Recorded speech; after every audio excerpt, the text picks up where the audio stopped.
Wir sind ConExpert. Wir analysieren Vibrationsdaten von Containern mit künstlicher Intelligenz, um ihren Zustand zu ermitteln und ihren Lebenszyklus vorherzusagen. Das finnische Unternehmen ConExpert wurde 2013 von Toivo Heikkilä gegründet und beschäftigt aktuell 7 Mitarbeiter. ConExpert analysiert Vibrationen mit künstlicher Intelligenz, um innerhalb von Sekunden den strukturellen Zustand von Seekontainern festzustellen und hilft so, Ladungen sicher von A nach B zu transportieren. Dustin Steffens von ConExpert sitzt mir gegenüber. Hallo Dustin. Hi, grüß dich. Ihr stellt den Zustand von Seekontainern fest, und zwar bevor sie von A nach B verschifft werden. Warum ist das so wichtig für die Reederei und für den Empfänger? Und vor allem, wie macht ihr das? Also wie machen wir das? Wir haben dafür eine Kombination aus Hardware und Software. Die Hardware, muss man sich vorstellen, ist quasi eine kleine Box mit Sensoren und einem kleinen Hammer. Und der kleine Hammer, der befindet sich auf einem Kran, der Seekontainer trägt.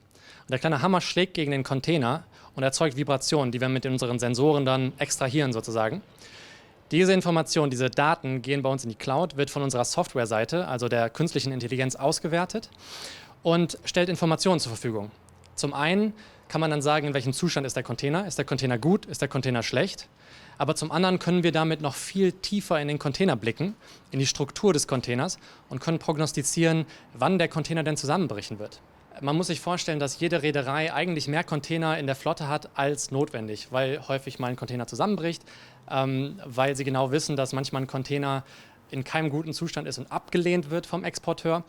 Und diese Container müssen natürlich unterhalten werden und das kostet Geld. Das kostet Geld für die Reederei, aber es ist auch blöd für den Exporteur, wenn er einen Container bekommt, der in keinem guten Zustand ist.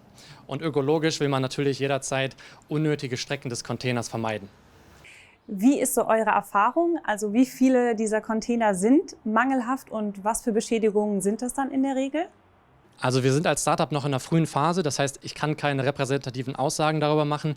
Statistisch gesehen sind 10% der Container in keinem guten Zustand, also kaputt beispielsweise durch Dellen in der Containerwand oder aber auch Risse oder der Container ist verzogen.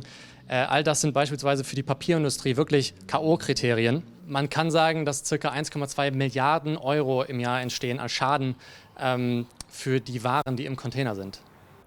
Welche Ziele habt ihr euch so für die Zukunft gesetzt? Unser großes Ziel ist natürlich, dass wir einen Großteil der Containerflotten in der Welt selbst analysieren, um einfach die gesamte Industrie, was ja das Rückgrat unserer Wirtschaft ist, grüner und effizienter zu machen.